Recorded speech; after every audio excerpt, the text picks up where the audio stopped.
Today on the podcast, the economy is driven by the fundamental principle of value, which it seems can be interchangeably related to price.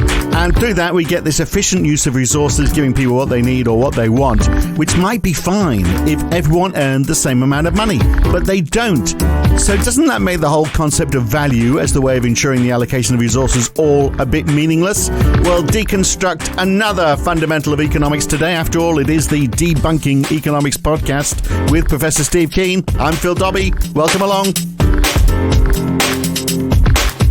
Well, pricing is a lousy measure of value, isn't it? Because it's the only measure we have. But, a rich person might buy something that's going to be of little value to them, which is of great value to a poor person who can't afford it. And yet we argue that the market mechanism, where everything has a price, ensures that we get the best allocation of resources. But how can that be? Because, in that example, if it provides a means for rich people to get stuff that's of little value to them, and poor people don't get what they place a high value on, Steve, that is not the best allocation of resources, is it? Yeah, this is the weakness of the usual neoclassical and, for that matter, Austrian economic fantasy, that the price system is effectively a dispassionate allocator of resources to the most efficient uses. And that's only true if the distribution of income itself is also the most efficient allocation of resources amongst people. And this is why neoclassicals have got the argument that what you get paid reflects your marginal product. And that's the additional amount you add to output of society. So it works in the aggregate sense. But what they say is that the last every worker is equally productive in their models. But the productivity of each worker declines as you add more workers to a production process, because you've got more and more people operating the machine. So you start with one, you have one worker per 5 shovels, and then you get to the stage of 5 workers for 5 shovels, and then you get 10 workers for 5 shovels. I wish I was joking, but I'm not. And then you have diminishing productivity because you're adding more workers to a fixed amount of capital. That's what gives them the idea of diminishing marginal productivity. And what they say is that when you work it out of the economic margin, if you were looking at the aggregate level, the pay paid to every worker reflects the marginal product of the last worker hired. Okay, so that's the idea. And then, of course, what they then take out of that is that you get paid what your social class, in that sense, contributes to production. So the fact that a worker gets a wage in America, if you're working in hospitality as a waiter, I think it's $2.37 per hour, supplemented by tips, which is the only reason you can survive as a waiter in America. While the restaurant owner, who might be taking home, if we're talking Starbucks, billions, that their marginal contribution is greater. So they have a meritocratic view of distribution of income, which is an essential part of saying that therefore the price system is a socially beneficial allocator of activities between one economic sector and another economic sector. But even if you allowed for the fact that there will always be variations in income, still, for that, the reason that I explained at the beginning, it can never be an efficient mechanism for allocating, because it assumes that everyone is placing the same value on something, and that is clearly not the case. Some things are very important to some people and not important to others. So for some, it may be a frivolous need, and if they can afford to pay more for it because they have so much more money, they're placing less value, but they're prepared to pay more for it. That's against the whole argument, isn't it? Well, you end up getting an income distribution and a class distribution effect on what gets purchased and what gets produced. Because, obviously, the supply of 200-foot-long yachts is not something which your demand or my demand has any influence on.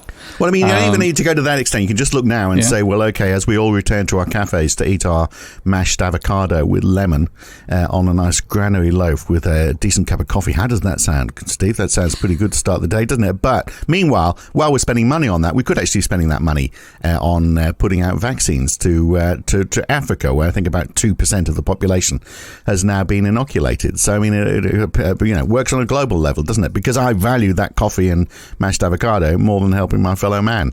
What a bastard I am.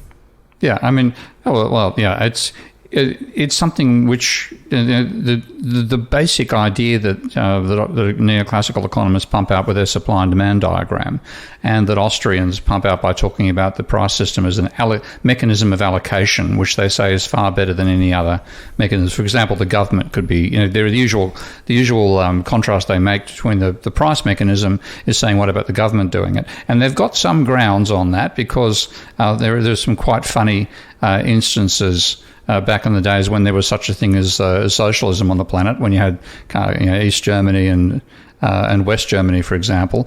I think it was Alex Nove who told the story of a bureaucrat from East Germany visiting West Germany and asking who was responsible for the allocation of bread. And the answer was, nobody. The market just does it. And they couldn't comprehend it, because to actually get that bread produced and delivered in the East Germany involved, centralized production and then distribution officials who had to take it to particular spots, and allocation was based on your, what card you had with your Communist Party. Maybe you got a better quality of bread than the other members, and so on. It was incredibly complicated and very hard to do. And this bureaucrat was run ragged doing it. And they said, well, we don't have a system, it's just the price system. So that side, that aspect, they're saying, well, the price system lets you have a way that things are distributed that doesn't involve bureaucrats in making the decisions.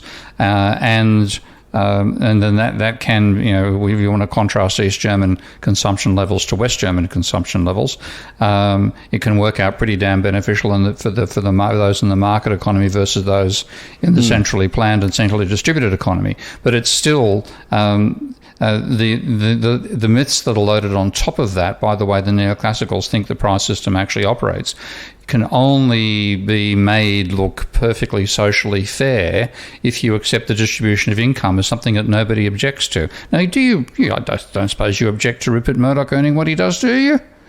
His contribution to media, he's got a lot more newspapers than you have. Yeah, if only you'd use it for good rather than evil, of course. Exactly. But look, marketers get, I spent a lot of my life in marketing, and we get around this idea that everyone places a different value on things and therefore are prepared to pay a different price by hiding the fact that we are charging different prices to different people. So, if you value an air ticket or a hotel room, and you place a lot of value on that, but you haven't got a great deal of money, you might book months in advance because there's special offers. But if you're rich but time poor, then and you don't really care about paying top price, then you can book it at the last minute and you pay that top price, and it might be twice what the person sitting next to you on the airplane is paying. And there's there's a few examples of that which you can work across a number of product types, but not all product types. So you can't differentially price bread, for example, apart from stuff that's left over at the end of the day. You want it slightly stale. Yeah, but that's actually what analysis of price should be about, because it is quite a fascinating topic how marketers will segment a market depending upon the income capacity of different parts of that market. So, and we may never see it again, but the mass transportation market for airlines was a classic example, because, as you said, if you wanted to get a cheap flight, then you had to lock it in very early, and there was no chance to get it altered, no chance to get it upgraded, no chance to get it refunded.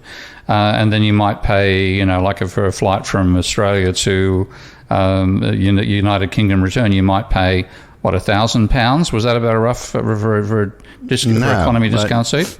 Or less? No, 750 or something would be a good price. But there'd be like 15 or 20 perhaps different fare classes on one plane, because they were all sold in different ways to different people at different times, and and hope that the people don't find out just who's got the cheapest on that plane. Yeah, well, and economics talks about this. They talk about neoclassicals talk about they're called price discrimination, and they're actually against it, because they argue, well, this actually means that all of what they call the consumer surplus gets taken by the producers. So the way that mainstream economics thinks about the welfare effect of pricing comes down to saying there should only be one price. Okay? Because at that one price, you have the magical intersection of the supply curve and the demand curve, and then at that point, if you draw a horizontal line, which is the price, across to where you reach the intersection of supply and demand, the area of the triangle, if you draw it, they always draw straight lines. They're too damn lazy to draw curved ones because, frankly, it's hard with a shaky hand, isn't it? Too many gins for breakfast, that sort of thing. You can use a ruler if you're drawing a straight one. Well, you got to find one. I mean, most economists are as messy as I am. I can't find a bloody ruler in this room. But anyway, they draw a straight line. So you got a triangle above the price and a triangle below the price. And the triangle above the price, they'll say that's producer surplus. And the triangle that's consumer surplus. And the triangle below it, they'll call producer surplus.